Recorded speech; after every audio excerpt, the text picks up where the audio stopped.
হযরত শাহজালাল আন্তর্জাতিক বিমানবন্দরে যে অগ্নিকাণ্ডের সৃষ্টি হলো, বিভিন্ন সংবাদ মাধ্যম এবং তথ্যসূত্রে কঠিন বিশ্লেষণ করে আমরা যেটা জানতে পারলাম, এই আগুনের প্রথম সূত্রপাত হয় কুরিয়ার সার্ভিস ভবনের পাশে স্কাইভিউ এয়ারলাইন্সের ওখান থেকেই প্রথম এই অগ্নিকাণ্ডের সূত্রপাত হয়।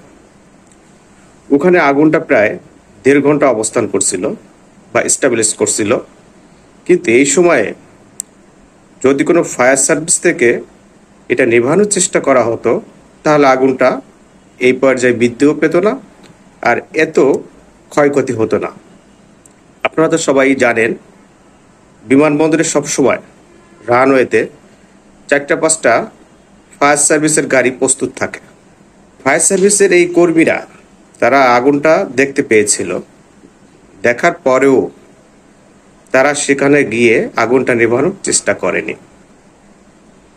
কেন করেনি তাদেরকে প্রশ্ন করা হলে তারা উত্তরে জানিয়েছে তাদের কাছে পর্যাপ্ত পরিমাণে পানি ছিল না। তো আপনারা তো সবাই জানেন, এয়ারপোর্টে পানি সরবরাহের জন্য অনেক ব্যবস্থা রয়েছে, ইভেন সেখানে একটা পুকুরও আছে।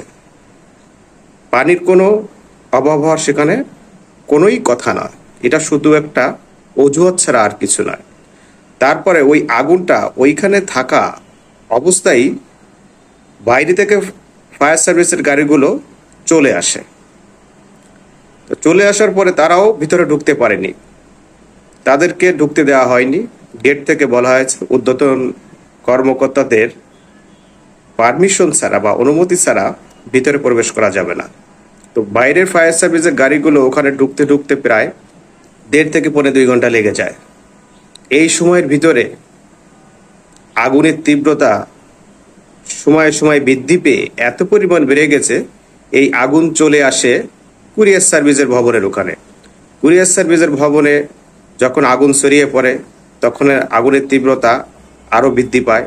এখান থেকে এইভাবে এই আগুন তারপর যে আপনার কেমিক্যাল যেখানে রাখা হয় সেই জায়গায় ছড়িয়ে পড়ে।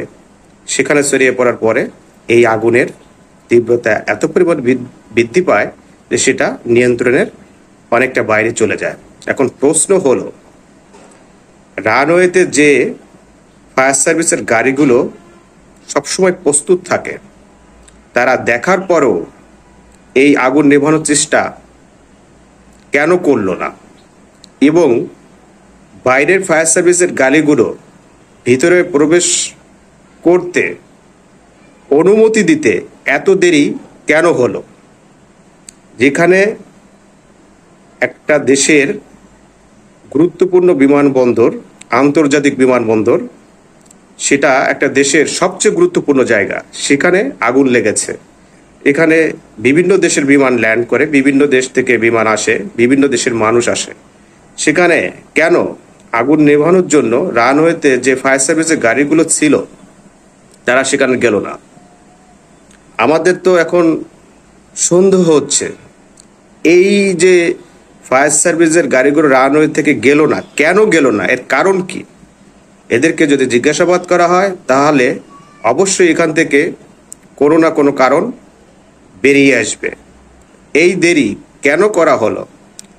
আপনাদের কাছে এই প্রশ্ন রাখলাম, কি কারণে এত টাকার ক্ষতি করা হলো রাষ্ট্রের? এই প্রশ্নটাও আপনাদের কাছে রাখলাম। সবাই ভালো থাকবেন।